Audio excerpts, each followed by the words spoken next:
with all the latest in news, sports, and entertainment. You're watching the BooneTV BUZZ, Iowa High School's most watched high school news show. Hello Boone High, and welcome to another week of the BooneTV BUZZ. I'm Kyan Lehman. Let's see what has been going on here at Boone High School. First up today, there have been new additions to the menu at Boone High School's very own cafe. Here's BooneTV's Dominic Haas on the new menu items at Cafe Ole.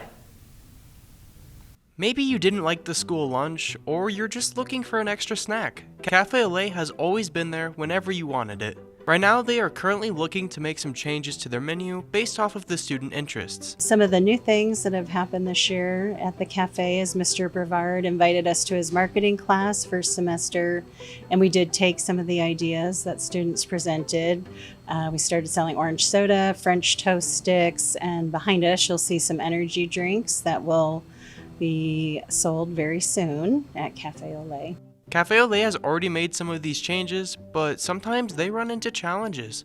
Some of the challenges that we face when we add a new item is making sure that it meets the smart snack calculator. And also, if it's going to be something that the kids have asked for and we know that it's going to be popular, where do we begin with a count without throwing a lot of it away or running out too soon? The staff over at Cafe Ole focuses on introducing things they think students will enjoy and keep them coming back day after day. And I go to Cafe Ole like twice a week, and I really like it because everyone who works here is really nice, and it's nice to see them. I go to cafe maybe every day, maybe every other day. You know, something I've noticed is that they involve more drinks, more sodas, more juices, which is something I've enjoyed. You know, a lot of snacks, you know, cookies and the muffins are also really good.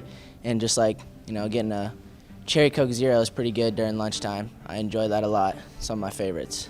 With all these changes coming to Cafe Ole, there's definitely no shortage for options. My name's Dominic Haas, and thank you for tuning in. Thanks, Dominic. Each year, students at BHS have an opportunity to get ready for their life after high school and be prepared for when the time comes to get a job.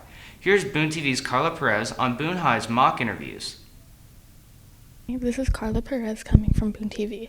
Today I'm going to be doing a feature on the mock interviews for Boone High. All right, today we are hosting mock interviews for 270 Boone students. We set this day up with about 35 business professionals because we thought all students need experiences where they are preparing for the next step in their career and or college pathway. And by getting experience before that event happens when it's real, puts them a leg up of their peers. So we set this day up to give students experiences that will help better their future. During the course of this week, we had teachers plan lessons to help students make a resume and prepare for an interview. I think the interview will help me later in life because it'll help me prepare for interviews in the future that I have for future jobs, and just in case, he gave me a lot of good advice. Students are now experiencing what it is like to be interviewed and what it feels like. This is something students must get used to for their future life. One of my favorite things about the mock interviews is this day is more than about getting interview experience, it's also about networking. Every person that you meet creates a new linkage that could lead to a different job, somebody that knows somebody that could take you into a career for the rest of your lives. So one of my favorite things beyond just the skills that students will get and the feedback they'll get in their mock interviews is the networking connections that they will have as well. It just connects the business world back to what's happening in our school system and just makes it very relevant. Even though these interviews have been used to help with students for years, teachers still find it effective for the students going on to their future and making differences for them. This has been Carla Perez for BooneTV, and have a great day, Boone High. Thank you, Carla. This week, BooneTV's Sam Conlon has a review of the adventurous Viking video game, Valheim. Valheim is a game about Vikings. This is pretty apparent within the first few hours of the game, because there's Vikings. In Valheim, you can do anything that a Viking would do, including eating questionable food and then fighting the tree people. The tree people are one of my least favorite parts about Valheim because it is clearly a ripoff of Elden Ring. Despite the whimsical nature of the tree folk, Valheim is a game that is rooted in deep visceral reality. You must scavenge and find loot to craft armor, tools, and weapons. Crafting is one of my least favorite parts about Valheim because it's clearly a ripoff of Elden Ring. Thankfully though, the crafting system in Valheim goes pretty simply and goes as follows. Listen when the magic bird tells you to kill things. Then use the desecrated corpse of said things to break rocks. Not just any rocks though, you need copper and tin. Then, grave rob enough graves to accumulate enough throbbing cores. Then you must smelt the copper and tin together into bronze, which probably requires coal, but I don't know. I wasn't there when they figured that out. I thought you would mine coal, but Vikings actually do not believe in coal and you must find a loophole by burning wood. Then, rinse and repeat about 50 times until you've accumulated enough bronze to kill a tree. I would have just tried fire, but that would have been too obviously a ripoff of Elden Ring. It is at this point you must find yourself in a quagmire. This is because there's more graves to rob there that contain gunk. Although, you may quickly find yourself in a quagmire. This is because the area you are in is a subterranean shunning grounds from Elden Ring, and Valheim is clearly a ripoff of Elden Ring. The next parts of Valheim come very simply. First, you have to kill the Shamrock Shake King. Then there's this part where you have to find silver, then mine it, and then make it into other things. Then spend 30 minutes in a cave for nothing but red carpet and teeth. Finally, you must spawn camp the graves you're gonna rob in the future and then sacrifice them in front of their mother. This angers her mother, who then cries. You may find yourself emotional or empathetic towards the mother, but she has already sworn every agony, every violation imaginable upon you. If you still find yourself wanting to show mercy to the mother, remember that the magic bird said that you had to do this and you'll be able to make cool furniture out of her tears in the future. For me personally, I found it very easy to dispatch the dragon because she is clearly a ripoff of Borealis the Freezing Fog, who is a boss from Elden Ring. The next part of the game is where it gets wild for two reasons. For one, there are goblins. Goblins are thieving scoundrels, so with me being a serial grave robber, I fit right in. My second reason is this big skeleton guy. Skeletons, like goblins, are funny. Although I can also identify two drawbacks with this portion of the game, with the first one being black metal. Black metal is metal, but black. This makes it very strong. Despite this, it appears to be tainted when we find it. My theory for this is that the goblins secrete this metal through their pores, and because of their high shamrock shake diet, it comes out green. This leads me to believe that the goblins are just a creative representation of Irish people. The second drawback is that there's no graves to rob. All of my enemies fight back, and I am not good at fighting. This is somewhat made up for by the big skeleton guy in the end, because he is a skeleton, and skeletons are often dead. Because of this, he's an easy target to grave rob, and reminds me of this guy from Elden Ring. After this part of the game, you must go into the Mistlands. In the Mistlands, there is mist. Either way, I believe that Valheim makes various improvements off of Elden Ring, and for that, I give it a square root of -1 out of 10. However, it is still a clear ripoff of Elden Ring, and therefore irredeemable.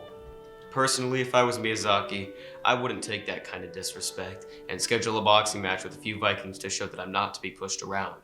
Anyways, gentlemen, I just heard about a rich guy getting a funeral about 20 minutes from here, so I gotta go. I'll see y'all next time and making jokes that are a little bit too hot for an A+ in my video production class. Have a good one. Thanks, Sam. Since the beginning of last school year, BHS has been using a new grading system that has caused some controversy throughout the school. Here's BooneTV's Dan Mott with What's the Deal?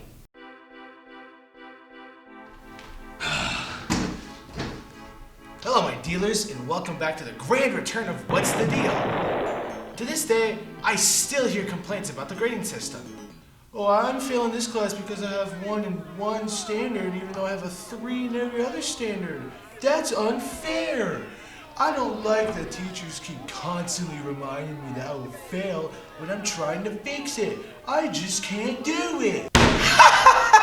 That's hilarious. The SRG grading scale, aka the Standard Reference Grading, is a grading system to allow students to keep track of their grade in specific categories. For example, English classes have 8 different grading standards, allowing students to more specifically target what they need to focus on. Here's the deal though, if one standard just so happens to be not as good as the others, the average grade would plummet because of it. For example, as of this school year, any standard that is below a 2 will result in a failing grade for the whole class. The amount of controversy surrounding the grading scale is immense. There's always going to be someone complaining about it because, well, People are people. And they always find something they hate and a reason they hate it. The only reason students hate the SRG grading scale is because they do nothing to help themselves. Let's be honest, the human race is just painfully lazy, and it's going to continue to get lazier in the coming years. It's natural for us to just not want to do anything, whether it be by choice or just because we simply forget that we need to be doing something. If you don't want the SRG grading scale to be screwing you over, then use your win time responsibly. Win time is literally whatever you need. Take the time to improve your grades because the teachers are forgiving with them. This isn't the grading scale's fault, it's yours. The grading scale has been around for roughly 2 years now, and complaints have been made ever since day one. Stop, no, bad. It's impossible to hate a grading scale because most of the reasons people hate it is because they do nothing to help themselves. Come on, guys, what's the deal with you? Thank you, Dan. As we get closer to the end of the school year, Boone High students have chosen their favorite classes for next year. Here's Milo Reinhardt with his question of the week to see what classes are at. Question of the week! Question of the week! Hi, I'm Milo, and today I'm going to be asking people what their favorite classes they're taking at Boone High School are, so hopefully I can figure out my schedule for next year. I would say my favorite class is lifting. I would say why is because it gives me a time that I don't have to pay for a strength shop membership and I can just lift here at school. My favorite class is English because I already know that language. All right, so my favorite class I've taken so far was probably food and nutrition freshman year. It was just a fun class. I got to do one of my favorite passionate things, which is cooking, and I passed the class with flying colors. Teacher were cool, made a lot of friends in there, and yeah, it's my favorite class so far this year. I'm gonna have to go with why try. Final answer, why try? Because I love Mr. Smith. My all-time favorite class I've taken, it has to be why try with Smith because it helps me understand more about myself. My favorite class I've taken is lunch. Okay, the all-time favorite class is literally any class with Atwell because he is the best and he acts like my dad, and I have friends in there. Intro to engineering, because Atwell's awesome.